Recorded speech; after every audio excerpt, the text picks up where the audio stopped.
So, for those of you who were here last week or have seen the video, this will be a familiar chart. We discussed generosity, morality, and patience last week.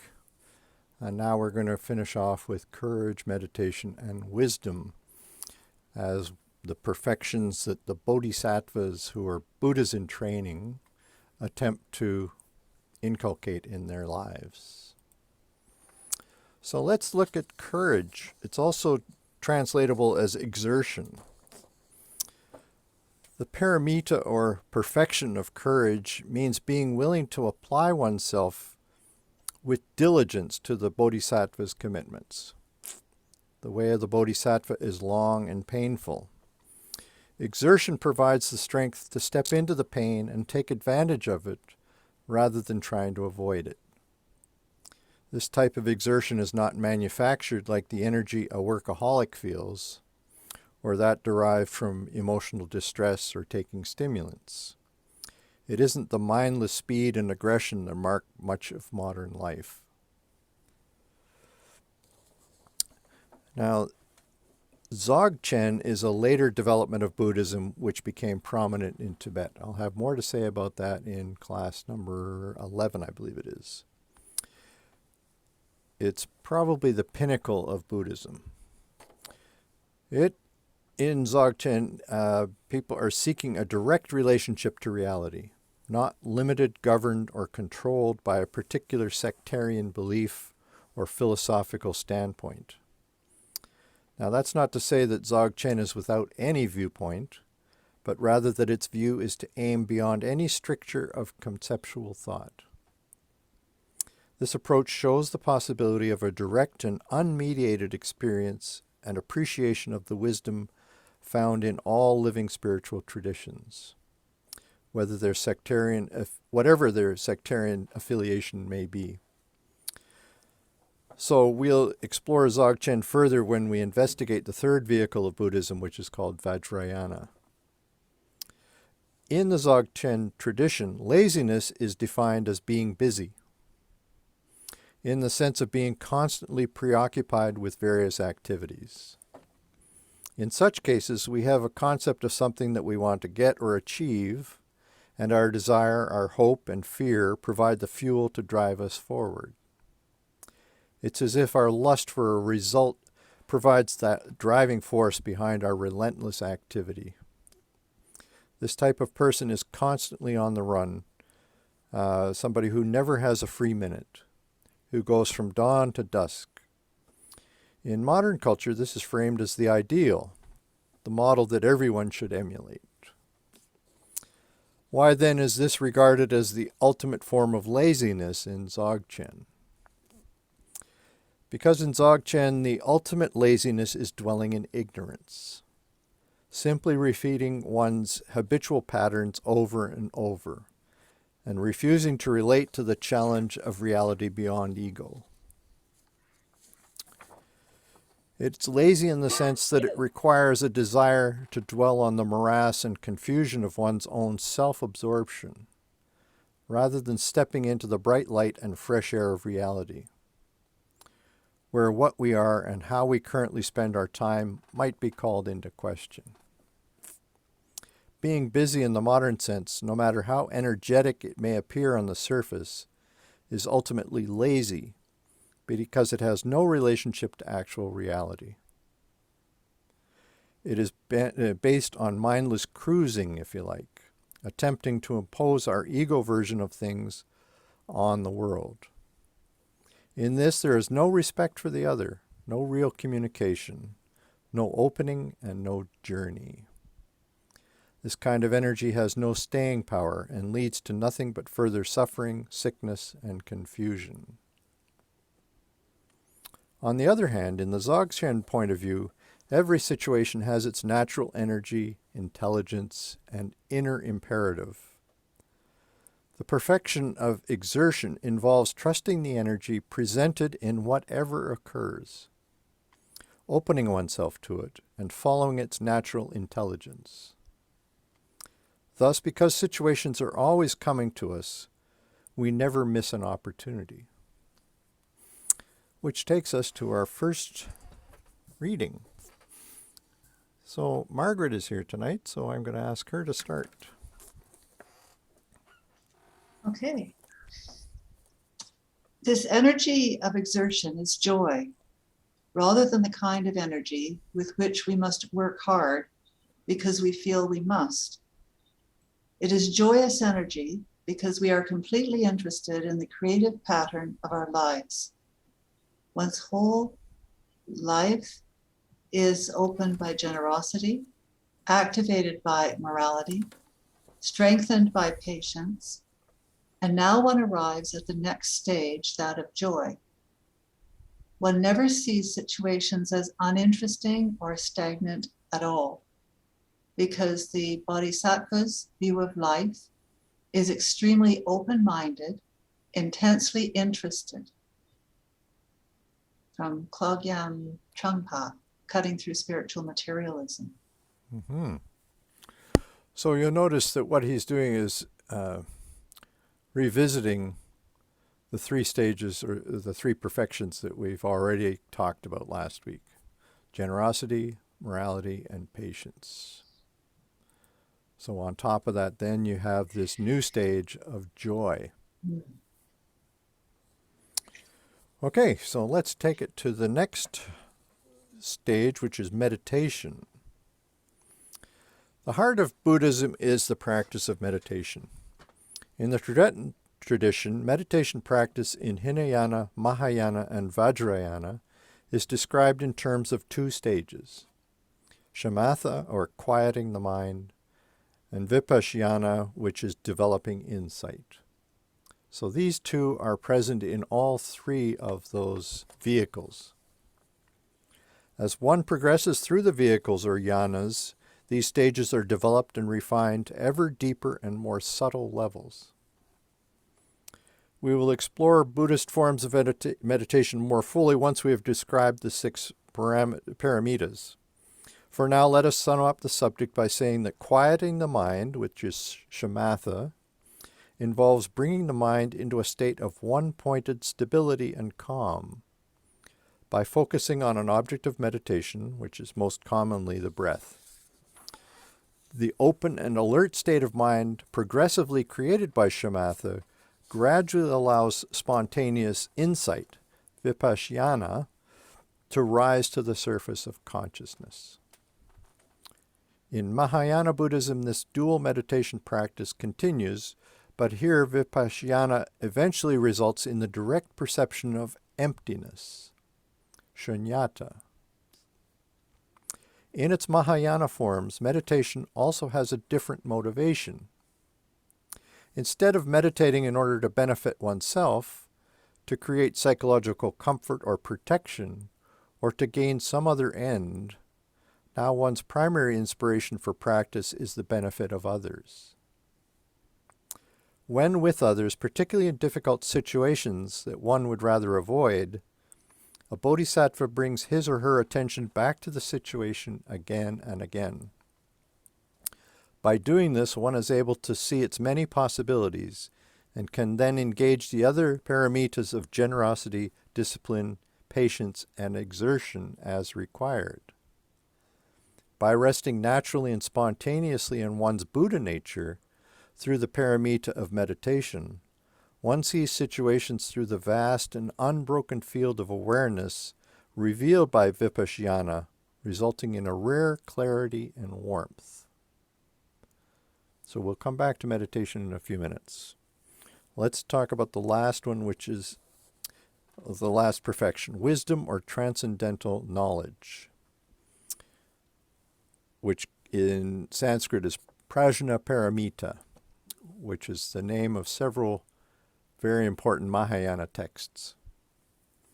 The first 5 paramitas are known as relative practices because they involve a subject who is a bodhisattva, an object who is a suffering sentient being, and an action, such as giving something that is needed.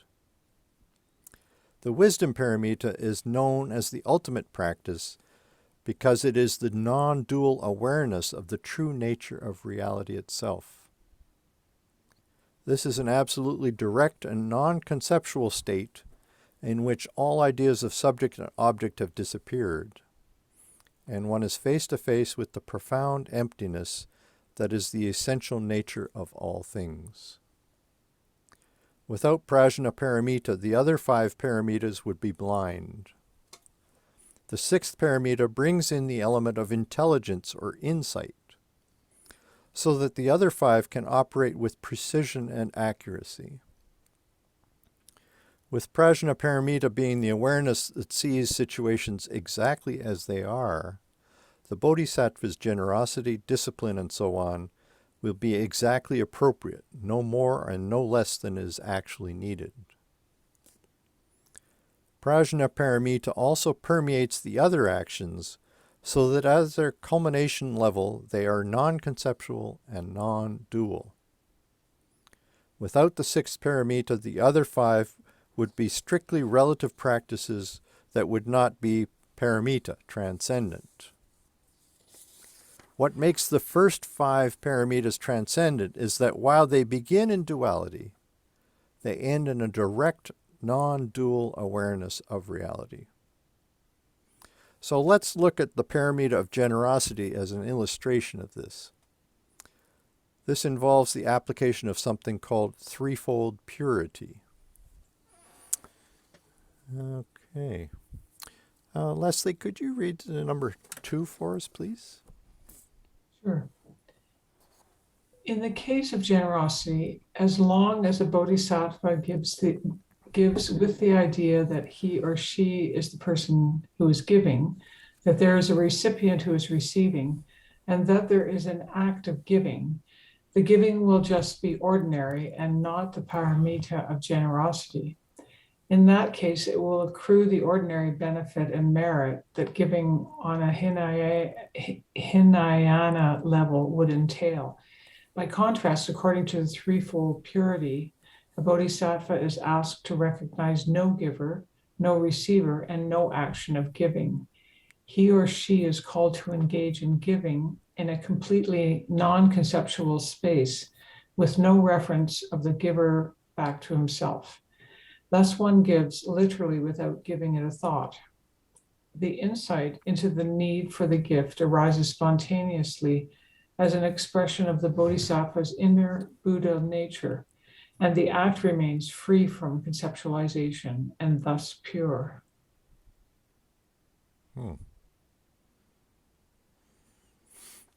So, to my mind, this is resonating a lot with some of the Christian ideas about giving selflessly without thinking about a result. Okay, let's go on to Buddhist meditation then. Now, some of this is going to be familiar to almost everybody in the room, I'm sure, whether you've tried it yourself or you've heard about it or read about it. But we'll go beyond that. So the heart of Buddhism in Tibet as elsewhere is meditation. In the Tibetan tradition, meditation practice is described in terms of 2 stages, whether one is at the Hinayana, Mahayana, or Vajrayana level of practice. This is just a repetition of what we've already said. The first is Shamatha, or quieting the mind, while the second is Vipassana, or developing insight. Okay, so let's look at Shamatha, which is tranquility meditation. At the beginning of the 3 yana journey, most of the emphasis at the Hinayana level of meditation is on Shamatha, in the sense of taming and quieting the mind.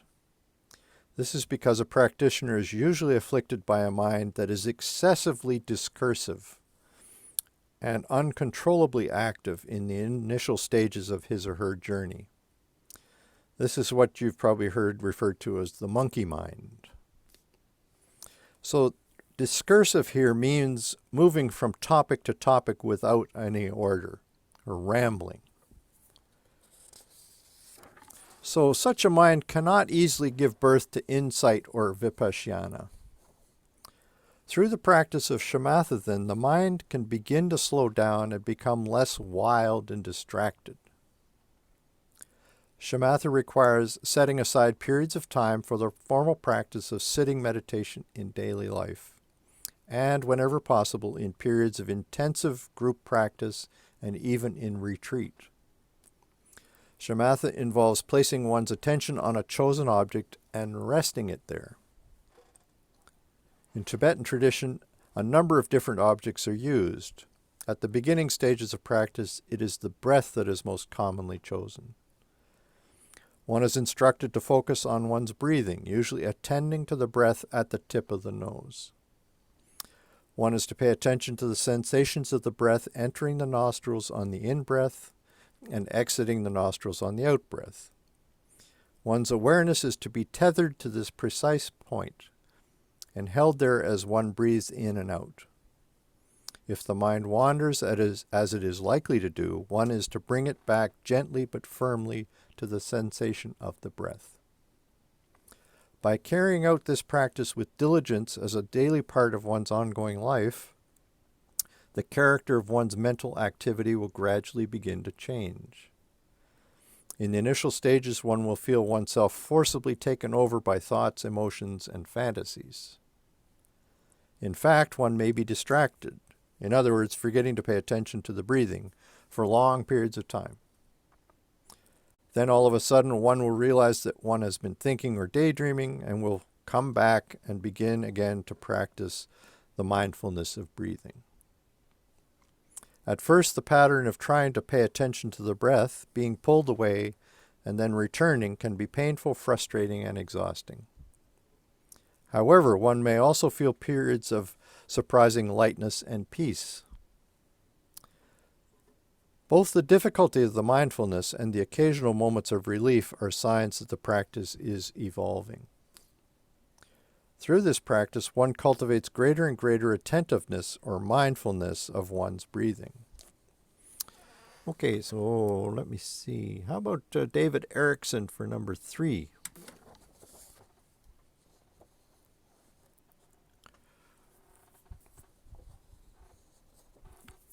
All right. Sakyong Mipham Rinpoche described the progressive development of this mindfulness. First, one becomes familiar with, in this case, one's breathing. In the beginning, we cannot find breath. We do not know what it is from a strictly perceptual viewpoint. Through the practice, we become more and more acquainted with the breath, what it feels like, the different moods that it takes on, when we are excited or depressed, and so on. The second stage is called not forgetting and refers to maintaining a placement of the attention on the breathing.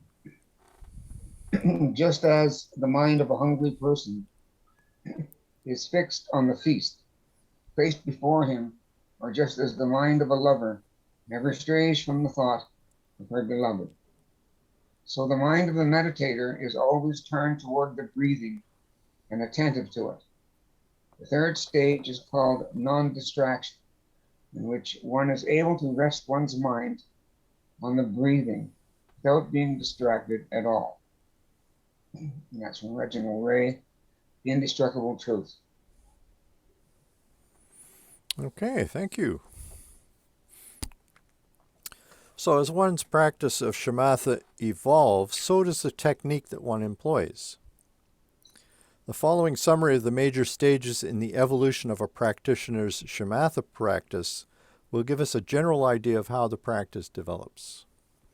Once again, we will take mindfulness of breathing as our example. So on the screen, we now have 6 stages that I'm going to talk through. In the first one, you're focusing attention on the in-breath and out-breath for perhaps 9, 15, or 21 breaths. Each in-breath and out-breath count as 1. Counting each breath is a further aid to maintaining mindfulness. During each series, focus your attention as if you were hanging on to the edge of a cliff with your fingernails. If you let your attention wander, you will fall into the abyss. After you've completed, say, 9 breaths, Relax and let your mind rest for a bit. At this time, leave your mind relaxed and open, aware of the space around you, being aware of sights, sounds, physical sensations, and thoughts. Then do another series of 9 breaths, or whatever number you're using. In stage 2, lightening intention on breathing. As the mind begins to slow down and become more tranquil, as you feel more openness and peace, it will become obvious that it isn't necessary or appropriate to focus quite so heavily and intensely on the in-breath and the out-breath. At this point, loosen your attention on your breathing. Your attention is still on the in-breath and out-breath, but it is much lighter, like a ping-pong ball floating on water. This lighter focus will allow you to become more aware of your environment, sights, sounds, smells, thoughts, etc. Perhaps 25% of your attention is on your breathing, while 75% is on the space around you. If, while doing this lighter practice, the mind begins to be stirred up again, simply return to the first technique until your mind slows down and you can again lighten your attention on your breathing.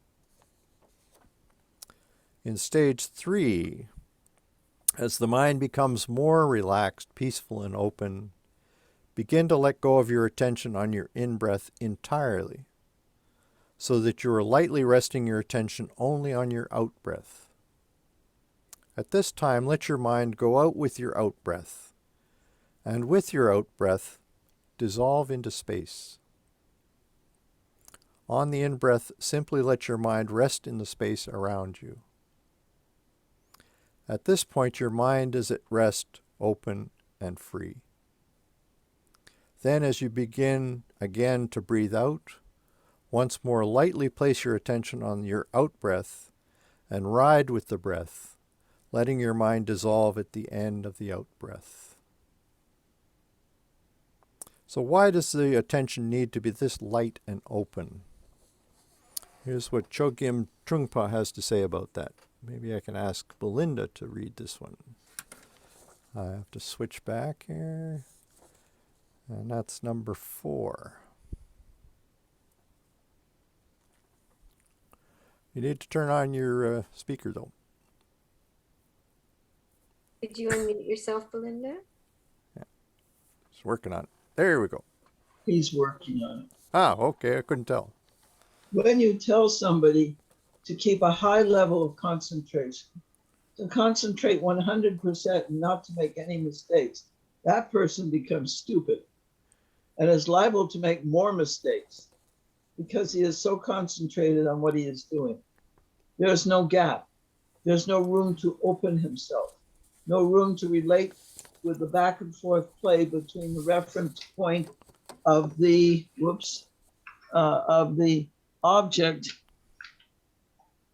and the reference point of the subject. So the Buddha quite wisely advised that you put only tentative attention on your technique. So you keep just on the verge of your technique with just 25% of your attention. Okay. That makes sense. I think so. Let's go back to this stage here. Now, we're still on number 3. So it's informative to pay special attention to the moment after the out-breath dissolves in space. What happens in that gap between the end of the out-breath and the beginning of the in-breath? Try to rest your mind in that place. It's likely during what we call Shamatha number 2 and Shamatha number 3 that the discursive mind will kick up again, and one will find oneself suddenly engaged in thinking. This is neither a problem nor a sign that one's practice has degenerated. It is simply a reflection of the fact that because the mind is uncharacteristically open, deeper levels of one's own karmic propensities have surfaced. If this happens, look at what arises and see what it is. Wait to see if it is a momentary eruption or if the mental speed has picked up. If the agitation continues, simply return to Shamatha number 1, focusing intently on both the in-breath and the out-breath until the discursiveness has diminished. Okay, let's look at stage 4. It sometimes happens that one's discursive thinking will subside to the point where resting one's attention lightly on the breath is more technique than one needs. It will feel like something extra, too strained and effortful. At this time, simply let go of all technique and take the space, the peace, the pregnant silence of consciousness itself, whatever you want to call it, as your object of meditation. Beyond this, no object will be the object of your attention. If pursued far enough, the pacification process of Shamatha can lead one to enter one or another of the 4 dhyanas, as they're called, or form trances, or even the 4 formless attainments. In these, discursive thinking, emotions, and even joy and peace are gradually abandoned, and one comes upon the experience of space, consciousness itself, and so on. So that takes us to this complicated-looking diagram or chart. Oh boy. So we actually need to look at it from the bottom up. So there are 3 realms. There's the realm of desire at the bottom, the realm of pure form, 2nd level, and then the realm of formlessness at the top. So what you're doing is you're progressing from this realm of desire through the practice of meditation up through the various forms, pure forms, and you'll see there are 1, 2, 3, 4 of them in the 3rd column here. And you can start to see how joy is entering the picture a little bit in the first one, more strongly in the second one. And then equanimity is taking over, where you're no longer buffeted by whatever's going on in your life. You're beyond pleasure and pain eventually in the 4th stage of pure form. And of course they have technical terms for all of these in the 2nd column. By the time you get to this 4th level, apparently psychic powers are something that appears naturally. I decided not to go there for tonight. And then you have 4 further realm or attainments, formless ones this time. Infinite consciousness is the 6th, infinite space is the 5th, infinite consciousness is the 6th, then nothingness, that's that shunyata we were talking about, and then neither perception nor non-perception. Now to me these don't mean very much. I don't know that I've experienced them, or if I have, I don't know that I was experiencing any of these particular ones. And that's because I don't have a meditation teacher to identify these things for me. Anyway, so this is something that you can refer to as we go on. Let me just find the right place here. So these various states of mind are high levels of attainment, usually experienced only by yogins in retreat settings. Sometimes, however, people meditating in the world can come upon one or more of them unexpectedly in the course of their practice. The 4 form trances and the 4 formless attainments have their value in rendering the mind increasingly subtle, open, and sensitive. Through the practice of mindfulness, if one perseveres, the mind does begin to slow down, sometimes in dramatic ways. Most of us take our incessant thinking for granted. But within the experience of discursiveness, there is a considerable amount of discomfort in our mental speed, aggression, rigidity, tension, and worry. When one experiences the mind or the peacefulness of shamatha for the first time, one might feel like one is drinking clear, cool water in a burning desert. Most of us will feel powerfully drawn to this experience for the refreshment, relief, and peace it provides. It's important to realize that the various levels of shamatha are not ends in themselves. And why is that? Because all of the shamatha states fall within the cycle of samsara, even state number 8, the most formless of them all. They represent ever more subtle states of mind, but states of mind that are still based on causes and conditions. They do not necessarily imply any insight into the nature of things. But these states do provide conditions in which insights can arise and be recognized. Shamatha takes us to the verge of opening of insight. When we find ourselves at this threshold, we have to be willing to step over it. And now we're going to talk about vipassana. Clear seeing is one translation of it. As the mind becomes more trained, slowing down and becoming less discursive, whether while meditating or between meditation sessions, one may begin to experience momentary glimpses of insight, known as vipassana or clear seeing. One can compare the vipassana experience to lightning on a dark night. Okay, Alan, it's your turn. Number 5.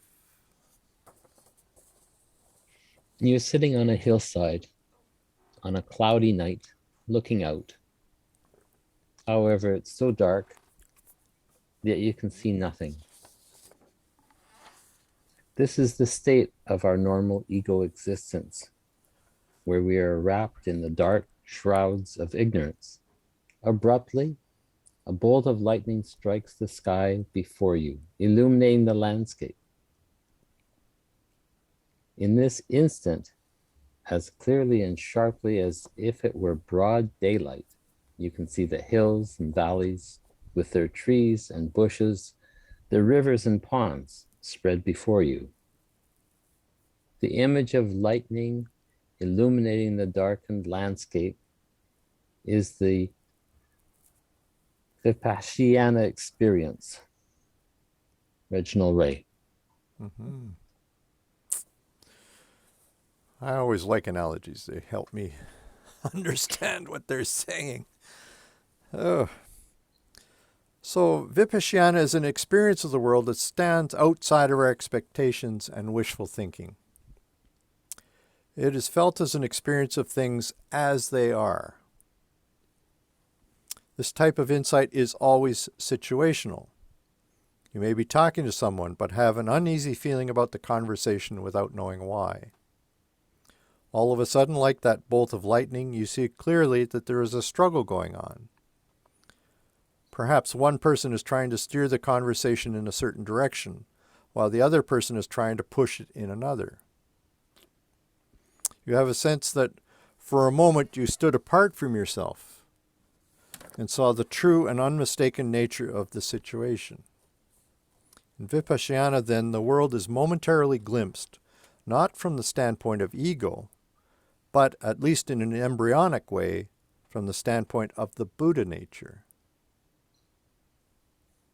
The vipassana experience represents, then, a gap in the process of maintaining oneself and playing out the games of the ego. It may well be that such a gap may arise in non-meditators' life, but the experience is usually so out of context that it is frequently dismissed as some sort of craziness. Because such cases of clear seeing represent a threat to one's ego, people often simply deny what they have seen because they have some instinct that they cannot manage it. As the mind slows down through the practice of shamatha and the hold of discursive thinking is weakened, the vipassana experience becomes more frequent. It may be that Vipassana really represents gaps in the ego process that are there all the time, but generally remain unnoticed. Okay, so that's sort of a basic introduction to Tibetan Buddhist meditation practices. But that's not as far as they go by any stretch of the imagination. Many Tibetan Buddhists perform something called the Four Immeasurables practice on a regular basis. This practice is intended to generate loving kindness, compassion, sympathetic joy, and equanimity towards all beings. The Four Immeasurables are a meditation practice that one does to soften one's aggression, to increase one's awareness of the suffering of others, and extend one's good feelings towards them. The change of heart brought about by this practice can then not help but be reflected in one's interaction with suffering sentient beings. They are called immeasurable because since sentient beings are limitless, our love for them and desire to help them must likewise be without limit.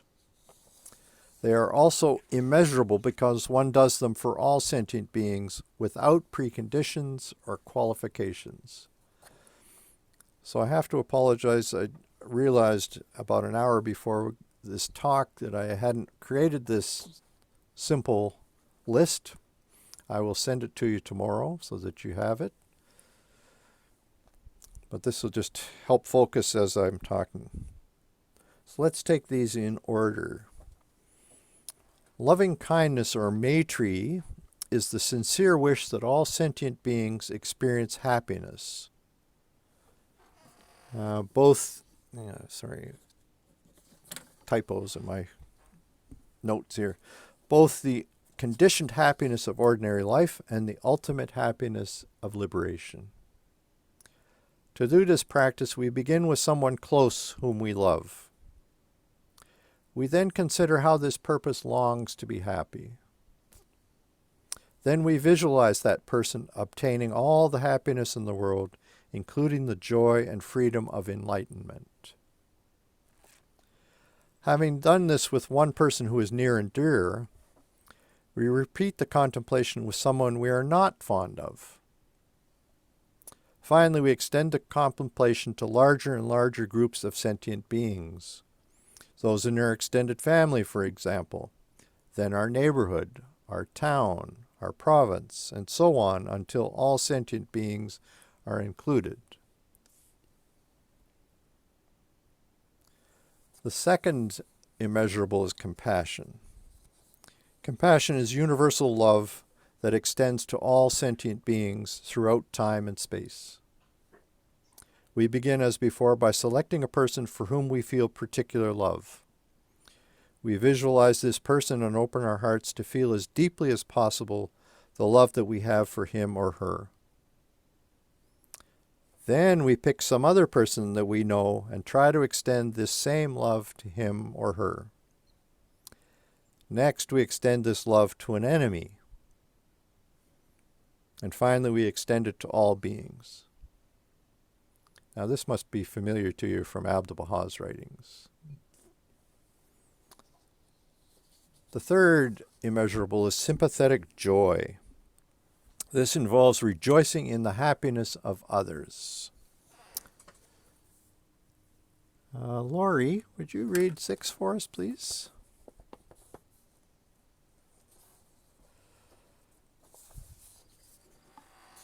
We rejoice in others' worldly blessings, their health, wealth, wonderful relationships, and in their spiritual good fortune.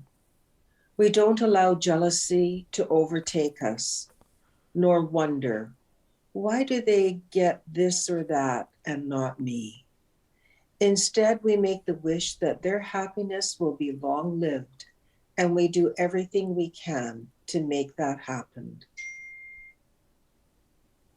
Thank you. As with the 2 previous immeasurables, we pick a person whom we love and visualize whatever good things that person may have in his or her life. We consider each of these and rejoice that these fine things have occurred to our beloved friend. Next, we pick someone we do not like, to whom we would ordinarily wish ill. Then we think of whatever good things this person may have in his or her life and rejoice in those. Finally, we extend the contemplation to all sentient beings. And the fourth immeasurable is equanimity. Equanimity is a state of mind in which we feel free of prejudice or bias, without making a division in our minds between friends and enemies. This contrasts with our normal habitual state in which we care for those with whom we consider an enemy. Okay, let's see who's next here. Is Heather on? I didn't see her initially. Yes, Heather's here. Oh, great. Okay, Heather, how about number 7 for us? Just a short one. Through the practice of equanimity, we develop a noble attitude of compassion for all beings without distinction from the depth of our heart. Jangud Tolka. Thank you. So, we practice equanimity by reflecting that over the course of our innumerable existences, there is no sentient being with whom we have not been in every conceivable kind of relationship. Now, this is a bit of a stretch for a Baha'i. Every sentient being, without exception, has been father, mother, sibling, wife, husband, child, teacher, supporter, detractor, friend, enemy, and so on. Then we pick a person and visualize him or her in every one of these relationships with us. Then we go on to select a friend, an enemy, and a person about whom we have neutral feelings. So these 4 immeasurables reverse ego's habitual logic and cause disarray in the central headquarters of the ego. This disarray then opens up cracks in ego through which the love of the Buddha nature, where the 4 immeasurables exist in pure form, can stream forth. Okay, now, let's see here. How about Ingrid? Is she on tonight? No, Ingrid's not here. Okay. How about Lisa? Okay. Number 8. We already have the 4 immeasurables within the natural state of our mind. So practice is actually a matter of progressively clarifying and revealing them. To do this, we have to be purified of ego clinging, grasping, and attachment to dualistic knowledge and experience. Such activities obscure our primordial nature and put severe limitations on these 4 precious powers. Okay. So, the final Mahayana meditation practice that we're going to examine, there are others but we're not going to talk about, is something called Tonglen. This term means sending and giving, in the sense of sending positive qualities to others and taking their pain on oneself. Tonglen is one of the most challenging of all the Mahayana practices, but also one of the most powerful. Tonglen is said to ride upon the medium of the breath, meaning that the practice is synchronized with the natural inflow and outflow of breathing. As one breathes in, one visualizes that the pain of the other is coming towards oneself and dissolving into one's body. In this phase of the practice, one is taking on the pain of the other. As one breathes out, one imagines that relief and happiness are going out from one's body, giving to the other one's well-being.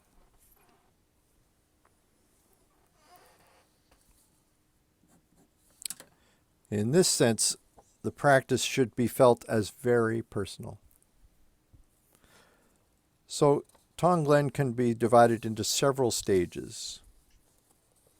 First of all, we meditate for a few minutes with Shamatha and Vipassana practice. During this time, one tries to sense the peace, the openness, and the emptiness of the Buddha nature within. Secondly, we visualize the cyclical alternation of the Tonglen process. In-breath pain, out-breath relief. We begin with the abstract qualities of pain and relief. First, on the in-breath, one imagines pain in the form of black, dirty, defiling smoke coming towards us from all directions and dissolving into the pores of our body. On the out-breath, we visualize relief, peace, happiness, and sanity in the form of clear, soothing white light going out from our pores and extending into space. Third, we select a person for whom this practice of Tonglen will be the easiest and most natural. Perhaps there's a new baby in the family for whom we feel intense love. Or perhaps a close friend is in the midst of some kind of tribulation, a lost job, a failed relationship, or a period of deep depression. Or perhaps a parent is dying in a great deal of physical and mental anguish. Someone for whom we would do anything to be able to alleviate his or her suffering. Or it could be an animal whose suffering has touched us deeply. Is Bill Kelly on tonight? No, Bill isn't here tonight. Okay. How about Joey then? That's number 9. You begin by visualizing this person sitting in front of you. Next, you imagine their pain, their anguish, their suffering. Now you visualize that their pain is coming towards you in the form of black smoke. On your in-breath, this black smoke dissolves into your body. On the out-breath, you radiate toward them the white light of relief in the form of peace, well-being, and joy. On the next round of in-breath and out-breath, you repeat the sequence of taking on others' pain and sending them relief. One continues this practice until one's heart becomes tender, loving, and open, and one feels the inspiration to extend these feelings further. Reginald Ray. Mm-hmm. So the fourth step is to pick a person for whom it will be more challenging to practice Tonglen. And then the final step in the Tonglen practice is to generalize completely, extending the taking of suffering and the sending of relief to all sentient beings in the world and beyond. Thus, on the in-breath, we visualize the suffering of all beings coming towards us and dissolving into ourselves. On the out-breath, we send relief in the form of white light to all sentient beings. So, as you can see, Tonglen is not an easy practice. Particularly when we move beyond those we love, it becomes difficult to visualize ourselves taking on another person's suffering. After all, our entire ego orientation is about getting rid of our pain and maximizing our happiness.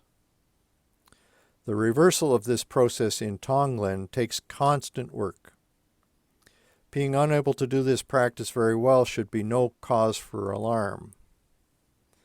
Whether it comes easily or is monumentally difficult, the important part is making the effort. If we do so, we are working at the boundary of our ego's territory. Sometimes beginning Tonglen practitioners express the fear that in taking the suffering of others on themselves, they will feel worse than they already do or will get sick. They need to be reassured that this is not how the practice works. When we take the suffering of others into ourselves, it has nowhere to stick and flows right on through. This is possible, of course, because of the foundation of Shamatha and Vipassana practice, in which we become familiar with the process of letting go of thoughts and other mental concepts and returning to the breath.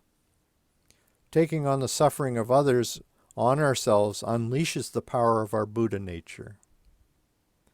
This power purifies all negativity and transforms even the most self-absorbed hatred into selfless love. So, those are some of the Mahayana practices that I've been encountering in my readings. And I'm opening the floor now to questions, comments, experiences, whatever. Linda, did you want to ask your question? Linda O'Neill had a question in the chat. Oh, good. Okay. Sure. Okay. In the on the page called the Three Realms, Yes. in the second column, types of heaven or deities. Let me bring that up. These many gods that are mentioned. I just wondered, can you comment on those a little bit more? I'm sorry. Are you talking about the second column, The Linda? second column, types of heaven and deities. Ah, okay. Different gods. I think we should, I borrowed this directly from Reginald Ray. I think it might be better to use the word deities with a small d rather than a capital D, which is what we think of as equal to God. This, after all, was developed in India in the context of Brahmanism, where there were also many gods. Their system is called Cathenotheism by religious scholars. There are hundreds of gods that are revered, and yet individual prayers will be addressed to a single one. And for that time, that God is essentially an equivalent to our understanding of God. But the thing is, it will change the next time to a different name. But again, the single-pointed concentration on that one God or one name of God. And that's one way to think about these gods as names of God, the names and attributes of God that we have in the Baha'i faith. That's what I was guessing, but that's how I personally reconcile those two. I don't know if that's helpful or not, but yes, definitely. Can I add something to this? Certainly. I find the translation better to call them celestial beings. Celestial beings, because that has more correspondence with other systems of thought. For example, in the West, we have things like archangels and angels. Right. But if you say leave it at gods, I don't think it's improving interfaith understanding. Mm-hmm. If you say celestial beings, you get a little bit closer. I also got to add something else about language in general. Like let's say you're studying water, but you're talking to people that speak, say, 7 different languages. And so with their language for water, they have different ways of looking at the qualities of water. Mm-hmm. So in order to make progress in our understanding of water, we would have to lay out all of their terms for water and the qualities of water and line them side by side and look at them and find correspondences. So I think a similar thing needs to be done with other people's religious terms. They're talking about the same reality we are, which is much bigger than we are, and so we'll never get it completely.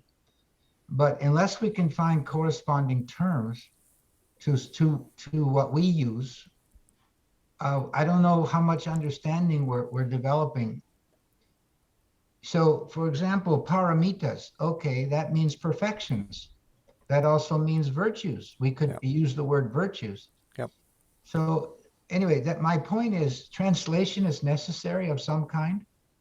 At least I think so. Translation. In order to sort of look at the reality beyond the terms.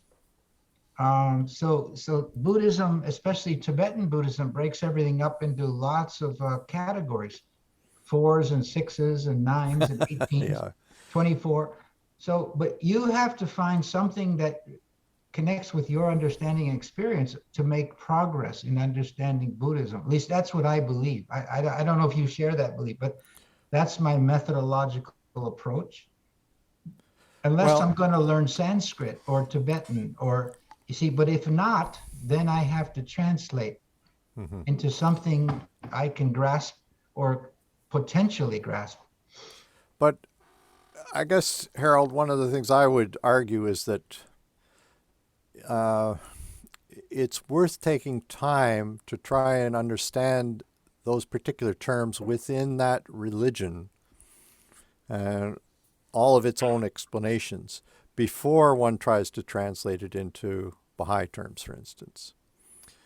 So you have to be willing to spend uncomfortable time where you don't really feel like you understand exactly what they're talking about until something clicks and it makes an equivalency in your brain. Mark, to do that, what you just said, you would have to learn their language and study their historical context. You'd have to go to that part of the world and try to reconstruct their history and learn their language. To fully do what you just said would require that. So in the meantime, since I'm not going to do that, I have to find bridges between their worldview and mine. Yeah. Well, I'm not going to go the whole hog. I also am near the end of my life. I don't have time or inclination to move to Tibet. Well, actually, I'd have to go to New York State, which is where a lot of these Tibetan beings are living nowadays. So, but I'm not about to learn Tibetan, etc. But I do feel like it's incumbent on me as a religious scholar to at least meet them halfway by reading as much as I can on a particular subject so that I feel like I have some idea of what they're talking about before I say, oh, well, you mean virtues. Okay, that, and then you can explain to Baha'is why a paramita is very similar to a virtue in the Baha'i context. I see we've got hands all across the screen here, so let me go to Joey first.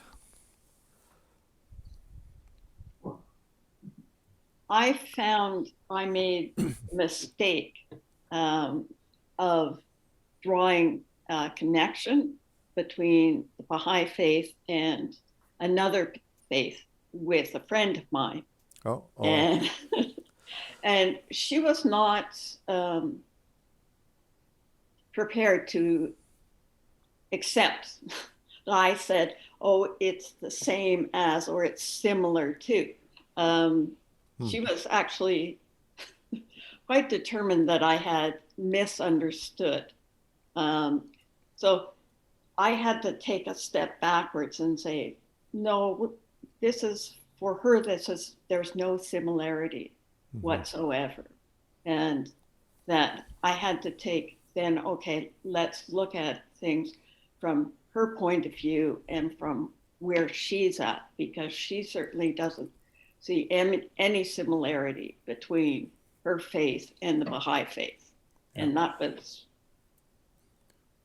just... So what you're talking about, Joey, is really the dynamics of interfaith dialogue. Yeah. Where it's incumbent on both sides to listen very carefully and see whether there's something that they can actually take from that conversation that they can apply to their own lives even. But certainly the need to understand is first and foremost. Do you feel like you could say what it is the equivalent issue was that you were talking about? We were actually talking about similarities in our perception of God, and this was between a Christian and a Baha'i, and she was quite sure that as a Baha'i, I had no idea of what Christians meant in terms of God. So, I mean, and it was quite apparent that she was not open at all to have any dialogue with this. I mean, we're still really good friends, but she doesn't feel I have any understanding of Christianity, really. Great. She Okay, sees well, me as a spiritual person and a good person, but she's not sure about the Baha'i faith or how these people got so mixed up about wow. about God. Okay, well, we'd have to have a private conversation about that in detail, I guess, in order to Yeah. take that any further. Boy, I wouldn't have thought they'd have a problem with that. I can understand the Trinitarian issue, maybe, but No, wasn't. okay. All right, Heather, what are you up to? I found this very useful because as Baha'is, we're looking for a point of unity. We're, let your heart burn with loving kindness for all those who crossed your path. That line, that quote really came to me, but because this is giving you ways to do that, to remove prejudice. And so that's how I found this to be really interesting. It's a sort of how-to that maybe is in the writings, but I have trouble finding it sometimes. Well, to me, this is spelled out to a degree that I haven't seen in the writings.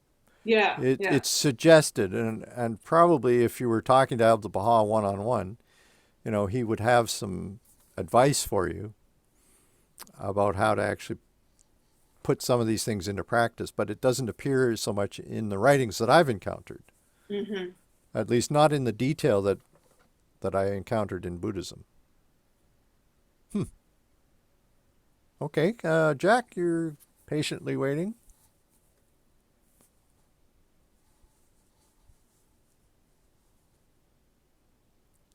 Yeah, well, a couple of comments. Joey, I suspect your Christian friend is like a friend of mine here at the co-op when he asked me, he didn't want to know too much about what Baha'is believe. And when I said that we acknowledge all of the prophets, that sort of ended the discussion right there. Because he, like your friend, probably thinks Christianity is unique and in a category of its own. So your friend was basically thinking, you're a nice person, but you're the poor unsaved and you don't get it, which is a very common attitude with fundamentalist Christians. Now, here's the other thing. There's something about the Sanskrit language. I of course, I know nothing about Sanskrit, but I've read somewhere that Sanskrit if you know Sanskrit, it enables you to do computer science easier. I don't know why that is, but there's something in the Sanskrit language that is helpful in intellectual development. Now, the thing about all of these terms, and it is natural to look for correlatives. Otherwise, we're just talking in totally different spaces. We have to look at points of comparison. Now, Abdu'l-Baha says there's a fundamental unity among the religions of the world. And if you believe that, then there are points of comparison that may not be exactly the same, but points that you can build bridges between without making them necessarily uniformly the same.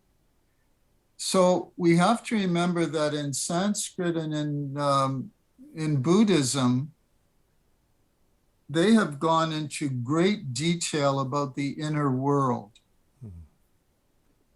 as you can see from what Mark has been teaching us today. So they have very technical terms for all of these inner states of mind, whereas we would probably in English only have general terms relating to those things. In other words, in Sanskrit, they would be much more specific. They would be much more specific to a state of consciousness. So you can't always find the exact equivalent, but you should be able to find some sort of textual parallel. Otherwise, you're talking across one another, because somebody who meets this new material for the same time, for the first time, that person is naturally going to be struggling to understand what this concept is, So while it may be an imperfect comparison, it's something that we have to try to do. I mean, we get the same thing in our own sacred writings in Persian and Arabic, even with the masterful translations of Shoghi Effendi, some of the terms are not, perfect translations of the original Arabic or Persian. My last comment has to do with the breath.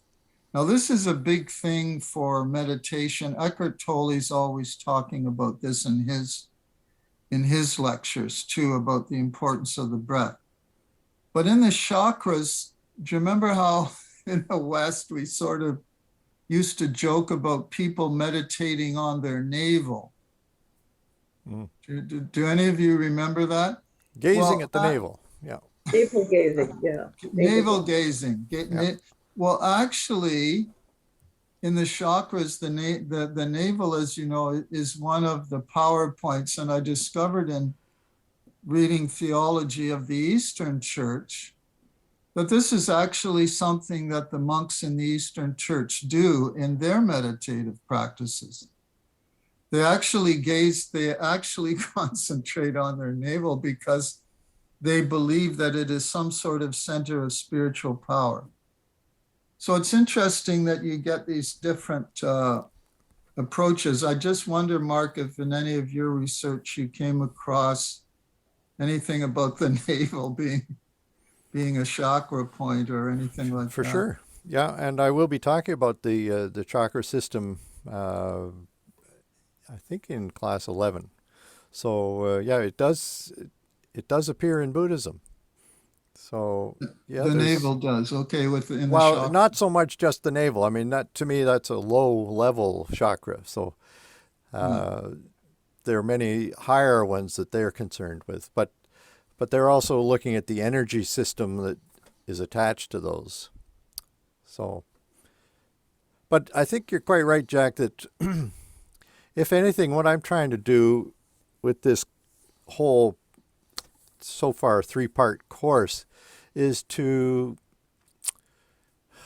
suggest that it's important to develop a subtler language for inner experience.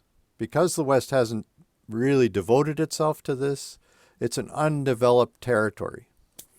So we don't have names for even the most basic landmarks. So to me, it's illuminating to come across traditions which have been looking at this stuff for thousands of years and have come up with vocabularies that are very rich, that can be, well, maybe we're not going to incorporate their terms, but we're going to, I think, be driven to look at their at the territory that they're trying to express. And we'll see if, in fact, we experience those things, and maybe we'll come up with a newfangled, new age word for it. But at least now we're heading in a direction of inner consciousness expansion that we maybe weren't before we started. Yeah, just before you take Lori's question, I see she's got her hand up. The other thing we should remember in this is these are developments of largely a monastic community. Not entirely. Not entirely. Well, not entirely, but the masters of meditation are the Buddhist monks. I mean, it's spread to the lay people, but definitely that development came in a monastic tradition. So those people had a lot of time to go into this inner world. And I think it's probably more challenging for the average layperson to devote the time or the energy to I mean, all of the stages you were outlining in some of the Vipassana, the insight meditation and so on and so forth. I mean, this is very detailed stuff. It's very, very detailed. And we recall, Baha'u'llah's statement and I'm not saying it's worthless, I'm not saying that, but we recall Baha'u'llah's statement in the Gleanings, much has been said in the books of old, just to roughly paraphrase him, of these various states of mind to be avoided or cultivated. But we say in this day, you do such and that's sufficient. So I don't know, it's very challenging, and I guess you're right, Mark, that this is spread to the lay community, but this kind of intricacies of the inner world, I mean, it's very, very challenging stuff. If to practice it, I mean, rather than just understand it intellectually. Sorry, Lori, to hold you up. But you have to turn off your TV if you're going to do this on a regular basis, and cut your connection to the internet. So it's a matter of prioritizing. But as you were talking, Jack, I was thinking of an analogy I was reading today where Ken Wilber was talking about, think of a 3-story house. Okay, so you've got 3 levels. But you have stairs in between each of those levels. So maybe there are 20 stairs between level 1 and level 2. So if you choose to, you could look at it as 60 steps from the bottom to the top of that building. So we can divide these things into as many stages as we want. But what's actually useful? And the other point I wanted to make is that in the Baha'i faith, what's radically different, I think, this time around is the amount of power that is accessible to human beings through the release of the energy from Baha'u'llah. So what may have taken 25 years to realize in that day may be something you can do in a weekend nowadays, if you're connected to the right source. Anyway, okay, Lori, we've let you wait long enough.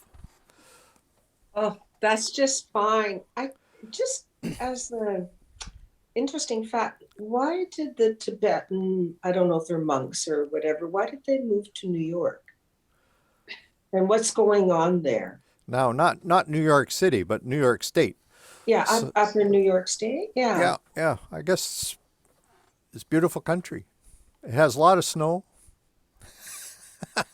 And probably it emulates some of the retreat conditions that they need. I mean, they have centers all across the United States, and some even in Canada. I think there's one near Halifax, for instance. Okay. But probably the closest ones to us are in New York State. So they just came to sort of spread Tibetan Buddhism has been forbidden, by the Chinese communists. The Dalai Lama had to leave Tibet. So did all the other major leaders. That needs to be said, I believe. Yep. I thought it was common knowledge. Sorry. Okay, No. Tibetan Buddhists are in exile. Yeah. The leaders thereof. Okay. So they've dispersed right through the world. And a lot of them ended up in the United States. So Chogyam Trungpa, who we're referring to several times, is quite prominent. But there are many others that I won't name. In fact, the Chinese actually murdered hundreds of Buddhist monks. It's a terrible crime. And destroyed their temples and their collections of immense value. Anyway, so do they offer courses like retreats or whatever, or are they sort of unto themselves, or? well, I don't know if they're specific to New York State, but there are all kinds of online courses that you can take that are authentically Tibetan Buddhist. I can point you in those directions if you want. Yeah. Okay. So Thank you. Joey, and then Mary's got her hand up. So we'll start with Joey. I was thinking about the using the power of the faith in connection with meditation and the stages of meditation. And it takes me back years ago to, I've forgotten which course we were doing. We were at Jennifer's house, I remember, and Michelle Campo leading us through meditations with having Abdu'l-Baha in your heart. Yeah. And it was a very, very powerful experience. He did that for us several times. Yes, he did. That was wonderful. Okay, Harold, and then Mary. Yeah, I just want to say that if you take, I'm challenging your statement that it's more complicated in Buddhism than in the Baha'i faith. If we laid out the tablet of all food, the tablet of Rum, 7 valleys, 4 valleys, and all the other mystical writings, and then bear in mind that Ibn Arabi and Rumi and others are, and throw in Persian poets, mystical poets. All of that we draw on in the Baha'i faith. And I think you can get just about as many pieces of the spiritual ascension staircase. Mark, remember commanding soul, blaming soul, inspired soul, assured soul, accepting soul, perfect soul, soul of the kingdom, soul of the realm of divine. If you break those down into what's described about them, you've got just as complex a picture as Buddhism, I believe. I think you're quite right. And at some point, I'm hoping that it will become a little clearer to me how those two align side by side, because I suspect they probably do. But the terminology is just totally different. Okay, Mary, what are you wanting to say? I'm telling to Lori. Yes, Lori, we have they had lots of classes, lots of courses for meditation, even in Montreal for 1 week. You can go and not talk with anybody, or in Vancouver, even around Vancouver Island, in even Greenacre. And yes, lots of courses they are teaching, even in California. Some of them 6 months, 4 months, and yeah, they are teaching only how you can breathe and silence and something. And years ago, a lady, she needed a breathing, one of my client, and I was in workshop, and one lady said, she was teaching breathing to the people, how you can breathe, only breathe. And that lady, she need that, and she was talking about generosity. That lady, he had different course, but she mentioned about all of generosity and care and all. I offered to this lady, she was a single mom, to go to her and teach you just breathing, okay, in Ottawa. And she went and she said, okay, two Sunday you can come from 8 to 12 and charge you $250. Just I teach you how you can breathe. And she called me and she said, I cannot afford it. And I offered to somebody else. Yes, these are some of them very high price, very high class. some law, and they are teaching yoga. They are not only yoga, breathing and different, realm of the Buddhism. One thing I want to ask you, we have lots of scholars in this course. You don't think so after all this century pass, lots of things the scholar add to the Buddhism is changing, look like other thought, other faith, other religion, lots of things, and is getting now is blooming in Western, and lots of Western people, they like it. I think this was the action and character and the writing of lots of scholars at this century, or probably from 50 or 70 or 80 years ago. That I'm thinking of that. I'm thinking they built it this. Most of them is not from foundation of Buddhism. Gradually, lots came inside and is getting so much tasty and upgrade. Mary, there's a real difference, I think, between Buddhism and some of the other faiths, in the sense that if you're a scholar in Buddhism, you're also a practitioner in Buddhism.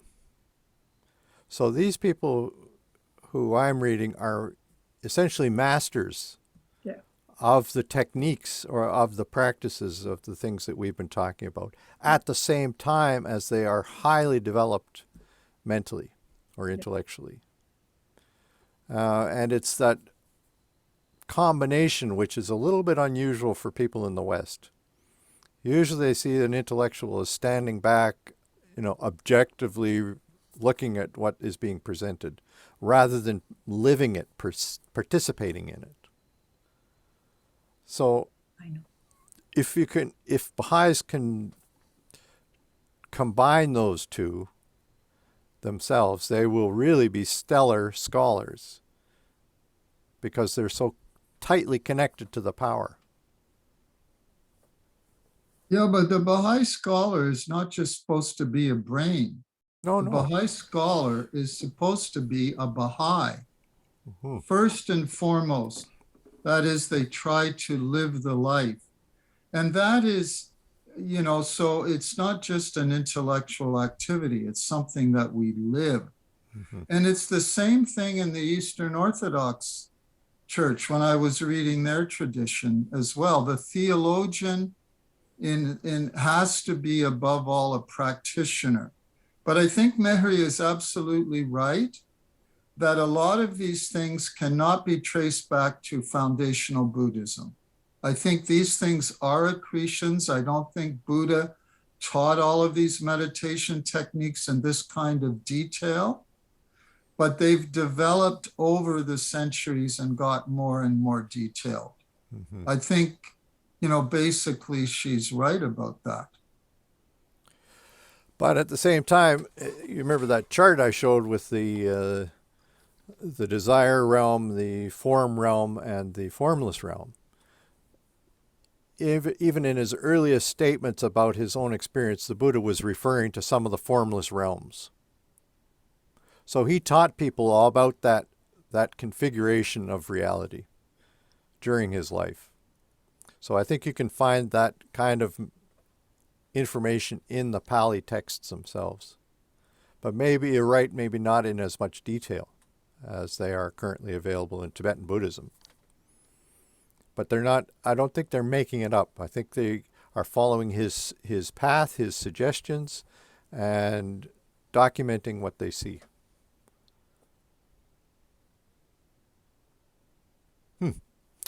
Well, look at that. It's only 3 minutes after 9. We did it. Pretty good. Thank you so much. Thank you, Bob. Okay. Good night, everybody. Good See night. you in a week. Thank you. very much. Good night, and thank you very much. Khuda Hafiz. Bye-bye. Khuda Hafiz. Thank you.